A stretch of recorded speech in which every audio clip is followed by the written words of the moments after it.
আমার এটা ধারণা ছিল না কোঠা বিরোধী আন্দোলনটা আসলে কি মানে কি জন্য হচ্ছে এবং কি কোঠা, এটা আমাদের না জানারও কথা, যেহেতু আমাদের কওমি মাদ্রাসার ছাত্র, আমাদের এই কোঠা সম্পর্কে আমাদের সাথে তেমন সম্পৃক্ত নাই। 24-এর গণঅভ্যুত্থানে মাদ্রাসা শিক্ষার্থীদের অংশগ্রহণটা বড় পরিসরে শুরু হয়েছিল 17 জুলাই থেকে।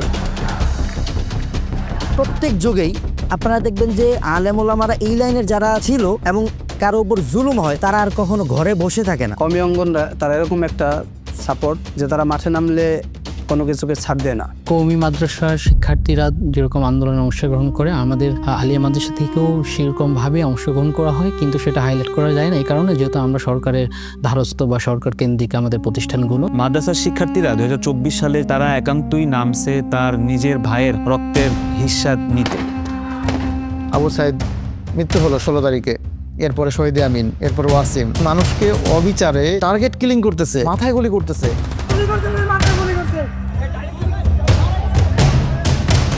শহীদের সংখ্যা বাড়তেই থাকলো এবং শহীদের সংখ্যা বাড়তে বাড়তে বাড়তে সেটা গণহত্যায় রূপান্তরিত হলো। তখন আমরা মনে করছি যে এটা আর কোটা আন্দোলনের সীমাবদ্ধ নয়, এটা একটা জুলুম ভার্সেস মজলুমের একটা যুদ্ধের পর্যায়ে চলে গেছে। এইভাবে আমি মাদ্রাসায় পড়ে থাকলে হবে না, এই ছাত্রদের পাশে দাঁড়ানো দরকার এবং তাদেরকে সহযোগিতা করা দরকার। কিন্তু আমার এটা একটা ধারা ছিল সবসময় যে হয়তো একটা সময় আমরা যদি এইভাবে সকলেই নামি, মাদ্রাসার ছাত্ররা নামতেছে, স্কুল কলেজের ছাত্ররা নামতেছে, সাধারণ মানুষ নামতেছে, তাহলে হয়তো একটা সময় আমাদের দাবিগুলো, সাধারণ ছাত্র জনতার দাবিগুলো মেনে নেবে আর মারবে না। হঠাৎ করে আমার হাতে জানি কেমন কোন জায়গা থেকে কিভাবে আমি বুঝতে পারলাম না, আমার হাতে একটা বুলেট লেগে গেল। আমার হাতে হঠাৎ করে কিভাবে যে গুলিটা লাগলো আমি বুঝলাম, আমার মনে হয়েছে যে কেউ কূপ দিয়ে আমার হাতটা ফেলে দিছে। এই অবস্থায় দেখতেছি যে ছাত্রলীগের প্রায় 50-60 জন আছে, হাসপাতালের উপর আক্রমণ করছে। তো এই সময় যে ডাক্তার নার্সরা যে ভূমিকাটা পালন করছেন, আসলে এই আন্দোলনে প্রত্যেকের ভূমিকা ছিল। ওনারা যে কাজটা করছেন এটা দেখার পরে আমার সেই সময় আমি দেখতেছি আর চোখে পানি পড়তেছিল যে ডাক্তাররা, কিছু ডাক্তার আর ওয়ার্ড বয় নার্স যারা ছিল তারা হাঁটু গেড়ে বসে তাদের কাছে মাপ চাচ্ছে।